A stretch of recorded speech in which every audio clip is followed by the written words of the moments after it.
Okay. All right. So,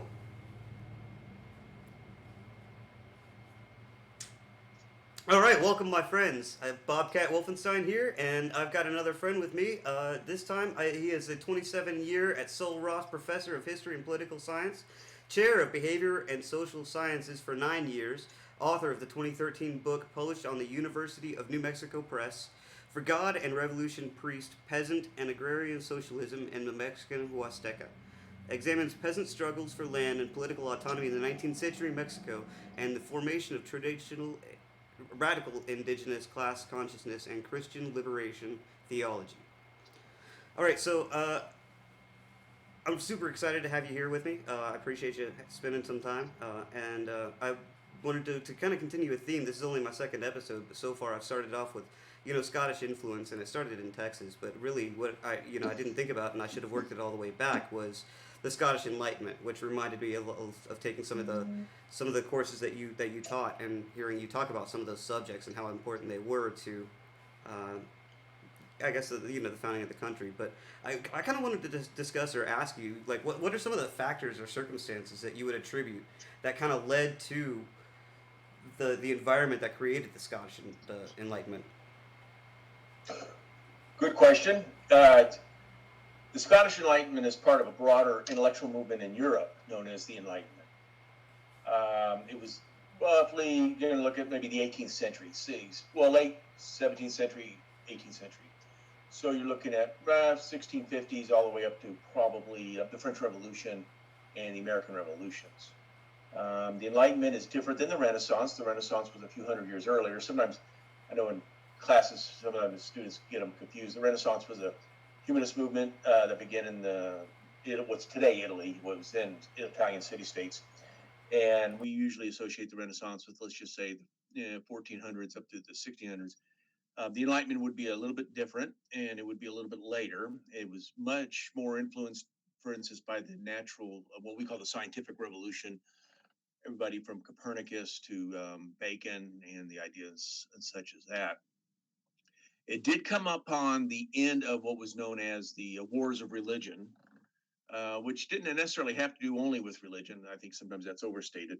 But the struggles, the 30 Years' War, that's probably a better term for it, between 1618 and 1648, ended in 1648 for a number of reasons. One, everybody was wore out. It was actually per capita higher numbers of casualties than World War I in Europe. Horrific. I mean, Germany took a century and a half, I think, to recover just demographically. A quarter of the German population was killed. Terrible war. Ended in 1648 with what is known as the Treaty of Westphalia, and the creation of the modern nation states.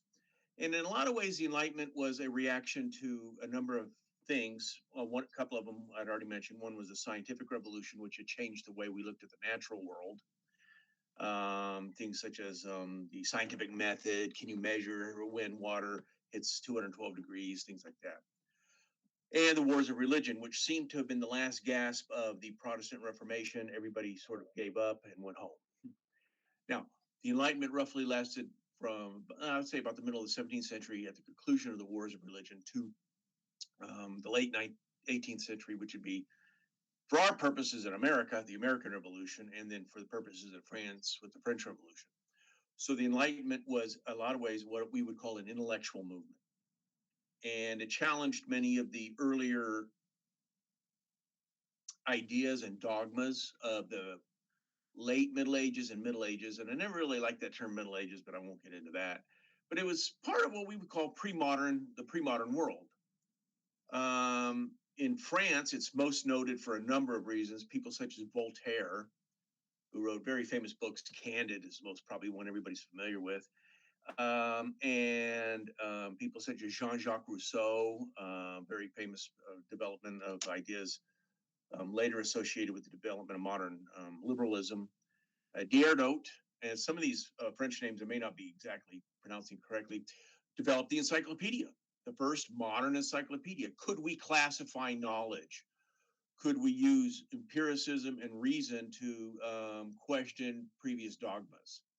A lot of people, I think Americans, particularly college students, are mostly familiar with the French Enlightenment, and that's because of the tremendous revolutionary outbreak in 1789. People like Rousseau, Voltaire, Diderot, a number of the people who were associated with the ideas of the Enlightenment in France. And the French Revolution is probably the most famous. I think that's a little bit wrong, or I think Americans missed the point. In a lot of ways, the Scottish Enlightenment was very important for a number of different reasons. And to a certain degree, the American Revolution and our Republican forms of government and people such as Jefferson, many of the great thinkers, Madison, were influenced in large part by the Scottish Reformation or Scottish Enlightenment. And so the Scottish Enlightenment is a parallel movement with the French Enlightenment, or what we would call the General Enlightenment. It just took a different turn in a number of different ways that we could go through. But in a sense, I guess to sum up, the Enlightenment, both the French, the Scottish, and a number of other smaller ones, was a movement based, sometimes called the Age of Reason. Sometimes, if you've ever seen a book called The Age of Reason, that oftentimes sums up the Enlightenment. Can we use reason and human faculties to question previous forms of dogma, particularly religious, but also things such as, well, I mean, did the Earth always revolve around the sun? No. Well, prior to Copernicus, we always thought the sun revolved around the Earth, and the Earth was the center of the universe. So can we use our natural, reasonable faculties to examine the world? So some of this was associated oftentimes with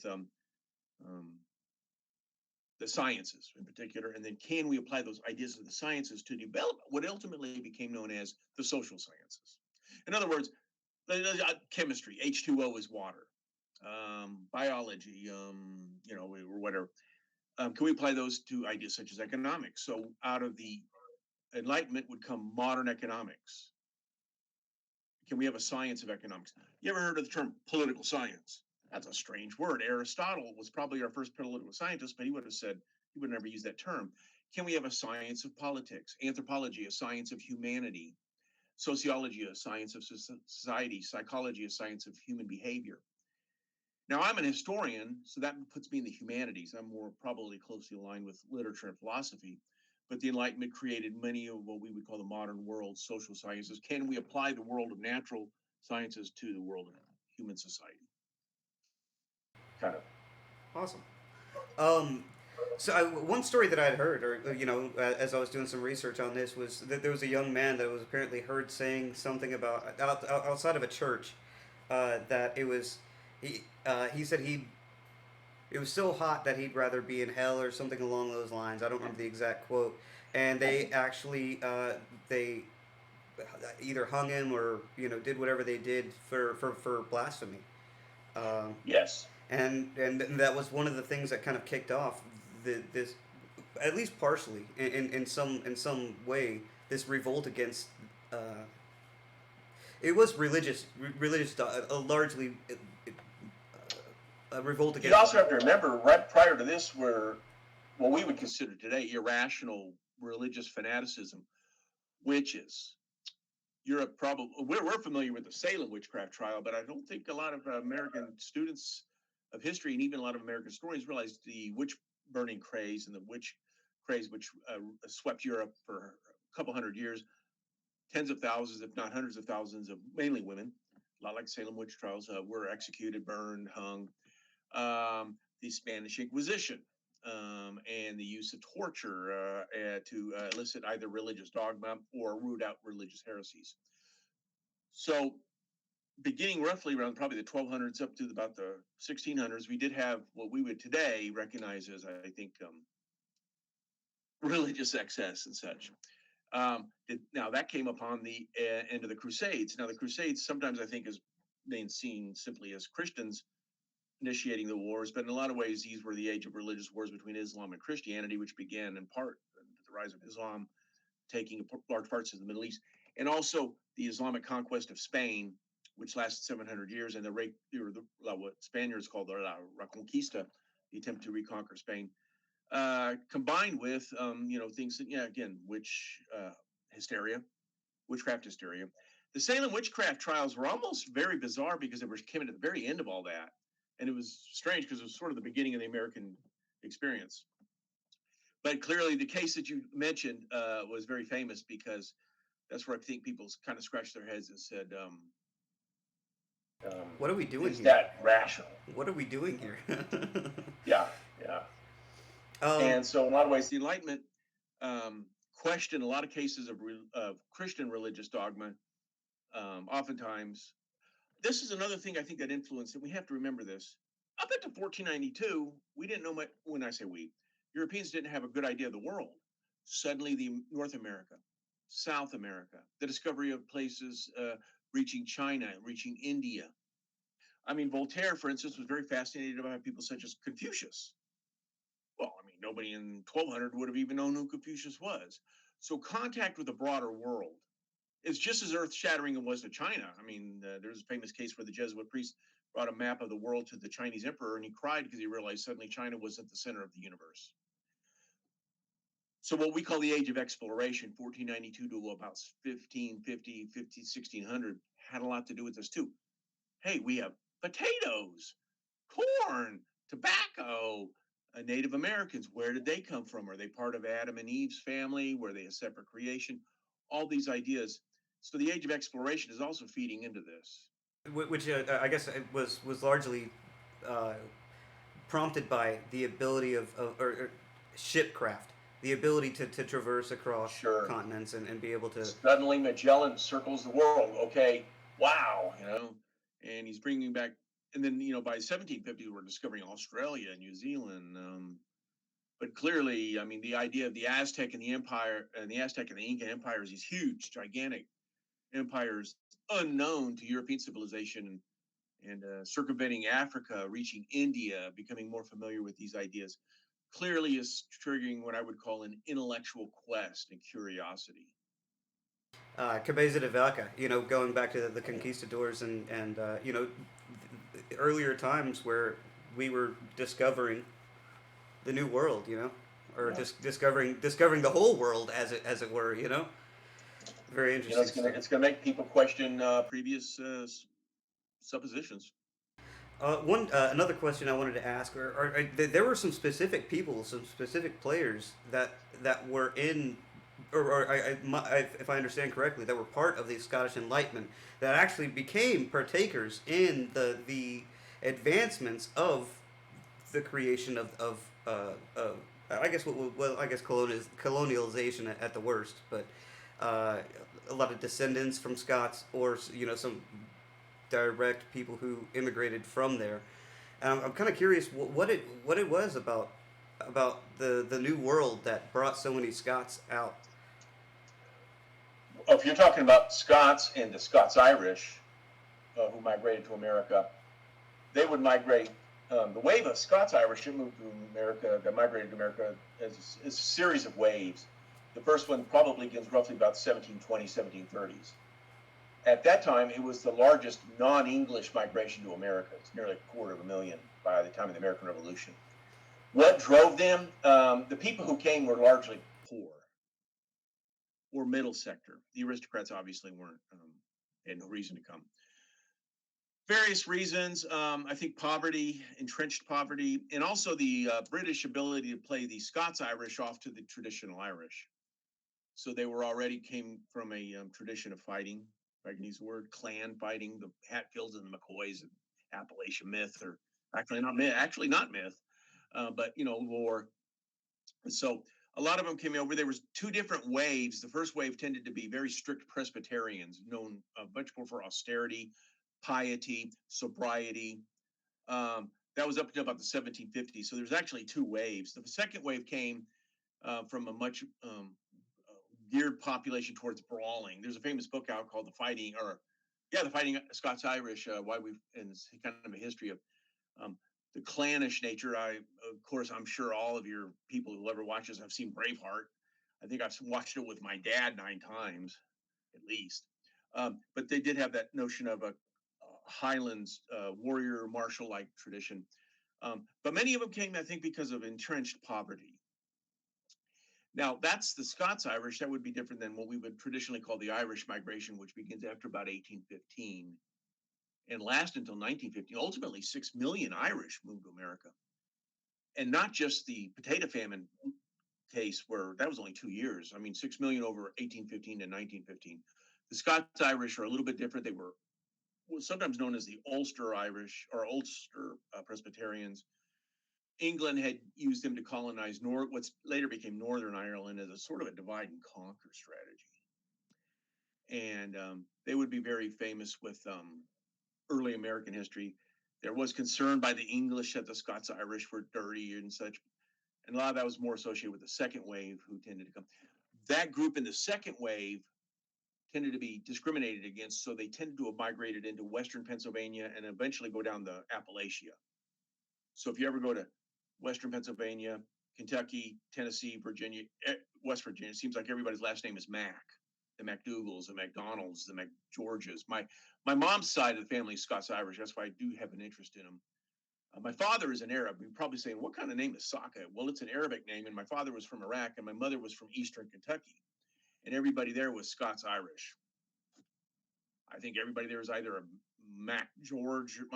My family was Mac George, the Mac Warrens, the McDougalls, the McCoys, the Hatfields. So, and a lot of those populations later in the 1820s and 1830s, particularly after the Panic of 1819, tended to have migrated into Texas. So if you look at the Texas migrations, a lot of them had Scots Irish names or traditions. Right. Yeah, that's kind of where I was, hoping that this would end up pointing to is, I'm just completely fascinated. I found out that my great grandfather was a Texas Ranger. There's a story in books about how uh, his son, my great grandfather, ended up wandering off into the wherever, while his mom was out washing and doing whatever. And Sam Houston happened to be passing through, came across him, and he said, "Well, I do believe you are William Dunbar's boy," and went and took him home to his. So I'm pretty Yeah. excited about that. Obviously, my great grandfather, he was also at the Battle of San Jacinto, which I was super excited about.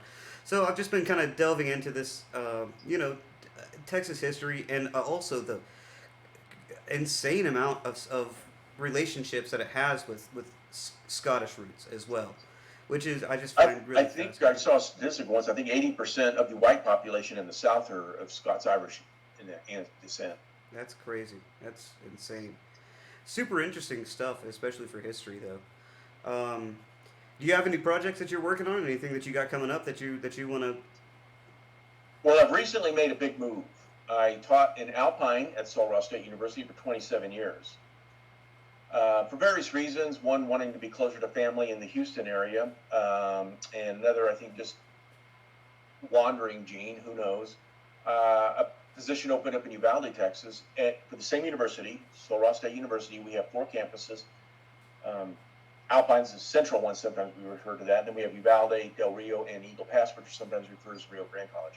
So I moved here in part to teach here, so I'm going to begin teaching here in the fall. I moved here back in April, and I'm going to be teaching my first classes here. Well, actually, I am doing one in the summer online for Uvalde, Del Rio, and Eagle Pass, what we call Rio Grande.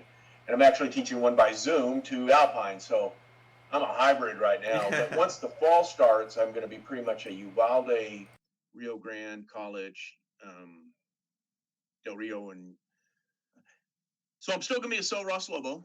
It was a good move because I got to have a lateral move. I got to stay with the same university. I've always been a Lobo. I've always liked Sul Ross. I think it's a really good university, and I think it offers opportunities for people who normally wouldn't just run off to college. Rural West Texas and South Texas area, they got access to higher education. And so when this position opened, I asked then President Gallego and Provost Matt Moore at the time, I said, "Hey, what do you think?" And they said, "Go for it." So I relocated. So I'm not right now. I'm kind of just getting adjusted to a move. Do I have any projects in the future? I have a bunch of numbers going through my head. I'm a Mexican historian by trade. My PhD is in Mexican history and Latin American history from the University of Houston. My first book was on peasant struggles in the 19th century. I'm probably not going to revisit that for various reasons. That one was based completely on 2 years of archival research in Mexico, funded by a Fulbright scholarship. If that opportunity came again, I would take it. But probably more interested now in modern political economies, particularly the influence of the North American Free Trade Agreement and the Central American Free Trade Agreement on the industrialization of Mexico, mass migration, things like that. So that's probably where my intellectual interest is beginning to focus. I've done a number of papers at conferences in the last 3, 4, 5 years on the impact of NAFTA on everything on the industrialization of Mexico, tariffs, and the obesity rate. Damn Taco Bell to hell. But you see kids in Mexico now who are a lot heavier and with higher diabetes rates. And I always think, why would you send an industrial taco to Mexico? But anyway, so I'm kind of more interested in that. But right now, I'm getting my feet on the ground here. Just this move. In fact, people are sending me emails all the time from Alpine, yours included. I didn't know you moved, and I'm like, I know it came quick.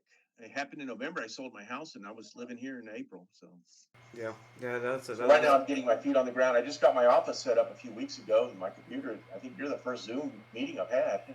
All right. Well, I super appreciate your time. I mean, I'm sure you got plenty of stuff going on. You're a good student. I remember well. So. Oh well, I appreciate that. All my students at Sil Ross are good. Most of them. Well, I mean, a good teacher, you know, we'll give you that. You know, you kept things interesting, and it was never a dull moment.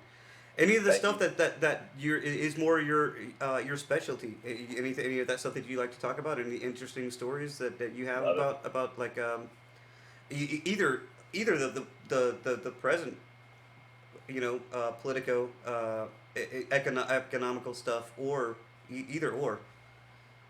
I'm happy to hear you, whatever you have to say or whatever you think. Well, we moved here at a weird time in Uvalde. Not weird, but I mean, we came here 3 weeks before, of course, the horrific shooting. And that's been quite shocking to us. And I'm not going to make any comments on that because I don't know. Right. We don't know anybody in town. And most of my friends here are all people at Sil Ross who I knew from before. And so it's been a kind of a difficult move. I can imagine. 3 weeks. There's got to be some impact to that. There's no getting around. Yeah. There's got to be some impact to that, especially as a teacher. I mean, I know you're not a kindergarten teacher, but well, I am actually going to be teaching dual credit probably this fall in the high school. Dual credit. I'm because Southwest Texas Junior College is a good way to recruit for students for Sil Ross. So I love teaching, and I just today talked about possibly doing dual credit in the high school with the local junior college and for Sil Ross if we do any there. And I've been asking myself, how am I going to approach subject? Will I, it's just difficult. I can only imagine. Well, I'll give you my own personal story. I don't know. I mean, my son was actually interviewing for a job at that moment. I'd driven him to the interview place, and the guy, 2 minutes after the interview started, ran out and locked the door. And my son came out and I said, "What happened?" And he said, "There's been a shooting at the high school, at the elementary school, and the man who was interviewing me, his child's in the elementary school." And I said, "What?" And right about that time, I heard 10,000 sirens. And what was most disturbing was I counted multiple ambulances. And I thought to myself, there can't be this many ambulances in a town the size of Uvalde. And I suddenly realized it was the same ones going back and forth. And then it started to really hit me. Something bad's happened. And then later that day. So anyway, it's been a difficult move, but we're here. And I love the town. The people are very warm, very resilient. And I think that I feel like I can make a positive contribution in the healing process once I get involved a little bit more. There's a lot of people I know that are praying, even still. Mm-hmm. Yeah, oh yeah. But so I can talk more about Scottish Enlightenment. I love the idea. I got some of my favorite heroes in history are from the Scottish Enlightenment. I bring it on. I love Adam Smith for various reasons. I'm not the ultimate free marketer, but he was considered the founder of modern economics and had tremendous impact on the American early formation. Developed ideas such as the division of labor and that wealth for nations is measured by land, capital, and labor. That was a difference between that and the French Enlightenment. The French Enlightenment and the French economists mainly said all wealth is in land. And he said, no, what about labor? What about capital? What about the division of labor? What about technology? James Watt and the steam engine. I love talking about steam engine. Considered one of the most 10 important inventions of the last 1,000 years, and everybody thought steam engine. What was that? I live in the digital age. Oh yeah, you wouldn't be in the digital age if it hadn't been for the steam engine, creating modern modes of transportation. So Adam Smith, I'm gonna. They wrote such long named books. I had to actually write them down. The Wealth of Nations and the Inquiry into the Wealth of Nations. He also wrote The Theory of Moral Sentiments. John Locke, The Idea of an Essay into Human Understanding, 1689, and another oftentimes forgotten one he wrote the same year, On Tolerance. I can live next to, again, coming out of the wars of religion, the 30 Years' War. I can live next to my neighbor. You can have a different religion, a political philosophy. I don't have to go kill him. On tolerance is one of the bedrocks of our modern age. I'm very nervous. In the last 10 years, I think we've moved away from the idea of, can I tolerate somebody who has a different idea? When I grew up, Republicans and Democrats all got along. We went to lunch together, drank coffee together. Didn't matter what you were. You could have been independent. Now we scream at each other. I just think it's a very negative thing. So I think we need to go back to the ideas of people like John Locke. Natural rights, life, liberty, and pursuit of happiness, or what he actually said was life, liberty, and property. Jefferson, heavily influenced by Locke, would change that to instead of natural rights, to inalienable rights for life, liberty, and property, whereas Locke would have said natural rights to life, liberty, and property. But nonetheless, these ideas have profoundly shaped the idea of the American Revolution. The American Revolution and our Constitution, in many cases, was shaped by people such as Hamilton, Madison, and Jefferson, other people like that. And they were probably more influenced by the Scottish Enlightenment. That's why I'm glad you kind of asked about that. Do you realize in Scotland, during the Scottish Enlightenment, there were 5 universities in Scotland. There were only 2 in England and only 2 in France. There were more universities in Scotland than there were in France and England combined. One of the things that I heard was literacy was one of the huge important factors of to create a free society. You wanted them literate. You know, the French Enlightenment in many ways was the product of the aristocratic class. Not so with the Scottish Enlightenment. It was such a huge literacy rate, in part because it was Presbyterian. And Presbyterianism really infused the idea, and the Puritans were a product of this same thing. Everybody must read. And so if you look at the Scottish Enlightenment, it was much less aristocratic, more practical. I think that's why I like it. The French, there's another saying that the French Enlightenment was the product of cafe and coffee parlors. The Scottish Enlightenment was a product of books. Very much more practical. And I think that's why the United States, to a certain degree, has a level of pragmatism that I think we're a really can-do people, or at least in its origins. And so people such as John Locke, Adam Smith, Francis Hutchinson, moral sentiments, these are all products of the Scottish Enlightenment, and I've just always been fascinated by it. I think Americans need to understand, attach ourselves to some of those ideas. I think in this age of internet bubbles, Facebook chat bubbles, whatever, we've created a digital ghettoization of our thought, and a republic cannot survive that. A democracy and a republic requires a large consensus. That's one of the reasons that I found this subject really interesting, is that it really boils down to and speaks to a lot of the American quote unquote core value system. Really, honestly, whether you're religious or not, I like to believe that it still includes, the whole, completely atheistic ideas to some degree, because it's about, I don't care what you believe. As long as you don't care what I believe and you don't fight with me about you leave me alone, I'm okay, you're okay. As long as we can do that, we can get along great.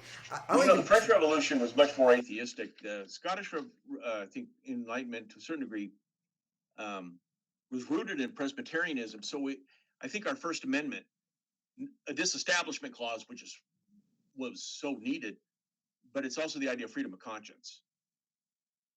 That didn't exist in the French Enlightenment. I think the French Enlightenment was much more dogmatic. And if you look at the era of the French Enlightenment, the French Revolution, the Bolshevik Revolution, modern totalitarianism, I think America was built on that idea of tolerance, freedom of conscience, and no fanaticism. We were not created by a nation of fanatics, and they were rational people, products of that thinking, and I like that. Level-headed and pragmatic.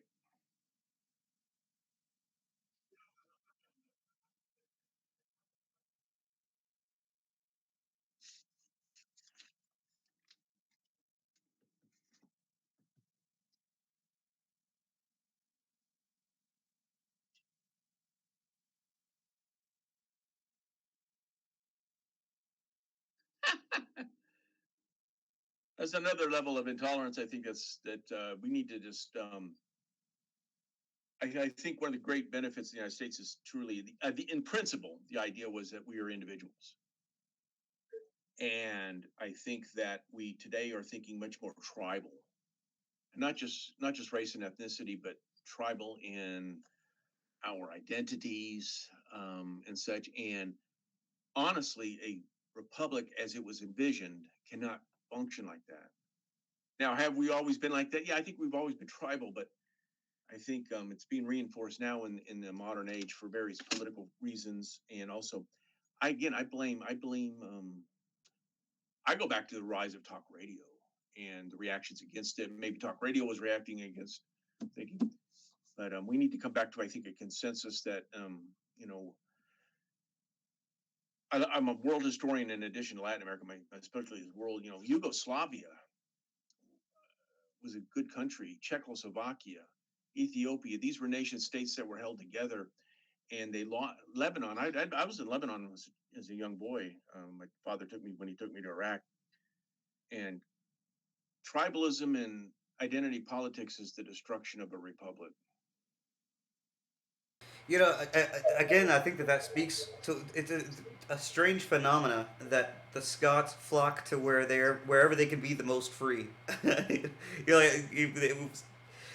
What's also interesting about that is it was pretty close to around that same time that they became part of the UK, where they lost. Yes, 1713, the Great Union. Yeah, they lost their independence, and so all these Scots who wanted to be free, especially during this Scottish Enlightenment movement, yeah. first they go to America, and then all of a sudden America's saying, "Oh no, all these federal rules," and in Texas is somebody bought some land in Texas. We're woohoo, let's get. It's kind of crazy. It's kind of fun though. And I think there's a wandering gene in a lot of the Scots Irish population that came here, but definitely from the Appalachia all the way to the west. Right. There's even a town in Texas, Edinburgh. I mean, you can go through we look at a lot of the Texas map and we see these ethnic names, and you just forget that America truly is a mosaic. When I was talking to Matt Walter last week, he was talking about. Well, he's more of a cartographer, so he's more map oriented. But he was talking about Boise. Best cartographer I've ever known. He's amazing. It was such an interesting conversation. It's almost scary. I had a blast with him. What he was telling me was that actually during the time where people were just going and establishing colonies wherever they could, Scotland created a new Edinburgh in like one of the most unhospitable places in Panama.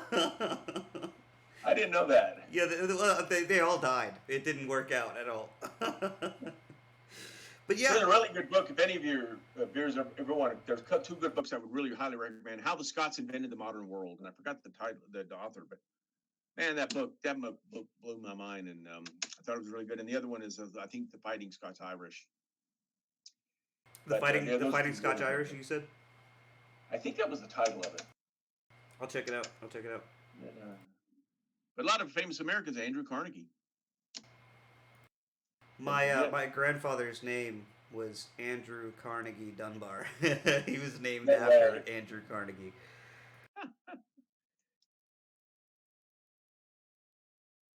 Yep. But yeah, go ahead.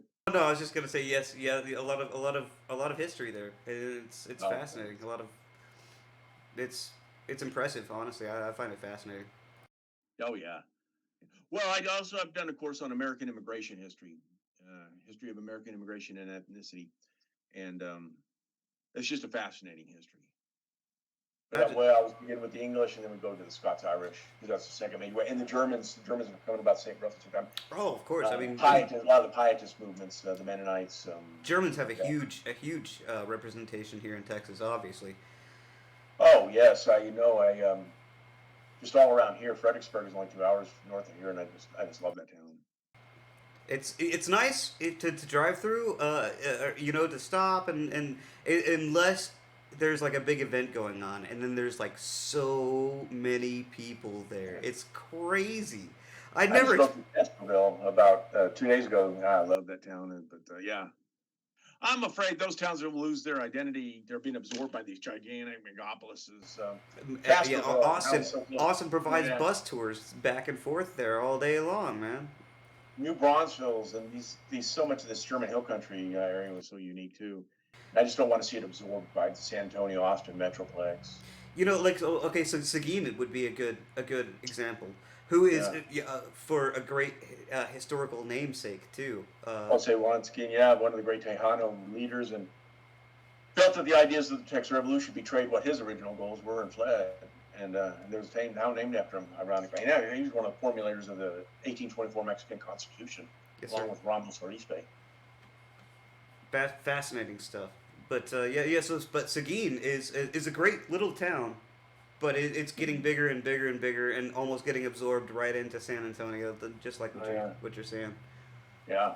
And the homogenization of culture and everything. Yeah. I will say, there is something to be said about. One thing I love about Texas is that it is so culturally diverse. It's a port city, or it's got port cities. It's got the railroad goes right through there.